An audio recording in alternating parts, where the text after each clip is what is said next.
One of the hardest things to do is trying to wake an elderly person who pretends to be sleeping. Father Ebubedike, you are so shameless that no one can go. You put bishop no recognize the Ifeanyi. And the only, oh God, nah. What are you trying to achieve? Or can Bishop Wesson new one jeje? Okay, come to think of it, if a bishop could, and at the point, the email so-called recognition, a good number of people, a good number of the faithful, including the late Senator Ifeanyi Uba, also contributed. Onye, to start with a bishop of Nora, who made donation, maka renovation. I think he didn't know 30 or 35 million. I can't remember. I don't want to equal him at the show. Either 30 or 35 million. I was there for renovation. About 5 months after, or no one he felt bad name, no one who decided to take it upon himself.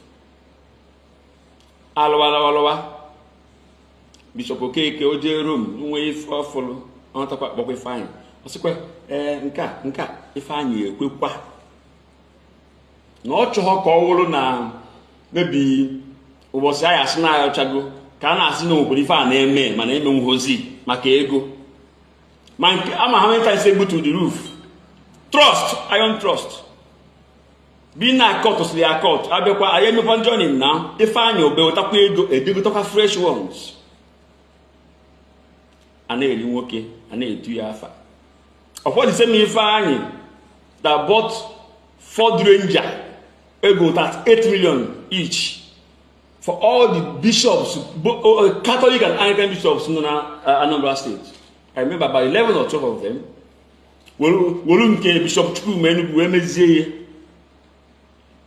The later speaking at an from scratch, from foundation, with all the delay, all the delay.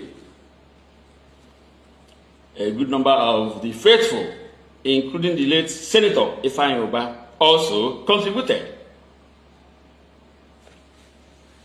Okenya mahe guana. Awo. Ukwu ezeleze ifedu n'ime. Koma di cho fianko ya omesi ta na juno nkwa adapo. Ana ocho yin yin aka ka ekutue. Omujelu. In fact, to start with, unu ga na gwa no block work. If you shop one when you go and I can find na Cathedral all over. Not a block work all over there. Block work. That size block, just block work. I'm going to bench no Italian. I'm a near Italian, you know what I mean. But no Hana is you. I'm a miss do miliomo. No bono. Is you who ties, then I will be about honey one for none. So for the Ebubedike, if you don't put that rubbish, they never have any main protection. Between now and tomorrow morning. A poor me fair Munkucha and the Fukura Saya there. Nkuchaya.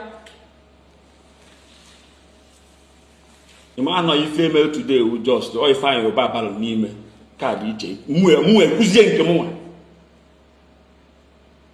Because no Rama the history. Or since Ifeanyi Uba, the pussy or the Germany, everyone a general treatment, situation the way the worst. I watch the other. Shukupolo Muafa. No Katada Kota. That two on Ule. I can not watch the best treatment on the before you have, but that's Ifeanyi Uba.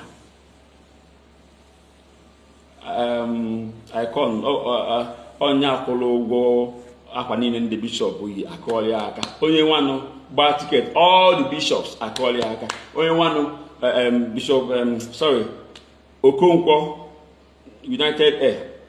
We upgrade all the tickets to business class, are calling Aka. Then for Onye Lolo the Cathedral. from beginning to end. Nke ya bolo late Senator Ifeanyi Uba also contributed. May you receive that in your own days. Yeah, you may me for my child. This is the kind of we are in.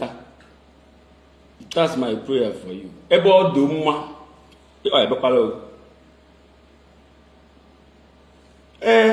Bishops ni gba bia na gbara ha ticket kwara ha ma akwa maka ayi n'ime. Ke unyi Ifeanyi Uba. Ke Ifeanyi Uba Junior. Udi fa okufe ya bo am aga na ordination now. Udi fa okufe ya we mecha at least o Ifeanyi Uba won ogonu. At least you papa pata no family ben fe bulenu. You don't need eyes to dream. Ebubedike ko monster. For Ebubedike 24 hours. If you don't pull that rubbish, what I will put next, Bishop Benson will hate you. Because I don't intend to see everything open, regardless. Francis Cardinal Arinze. Some don't know why I asked him to preside at this mass. My predecessor started this cathedral. I continued. And a good number of the faithful, including the late Senator Uba, also contributed.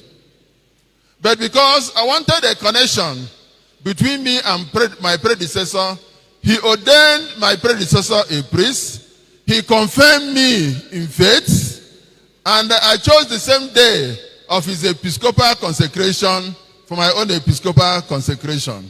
So I want this connection to continue. Your Eminence, thank you for the sacrifices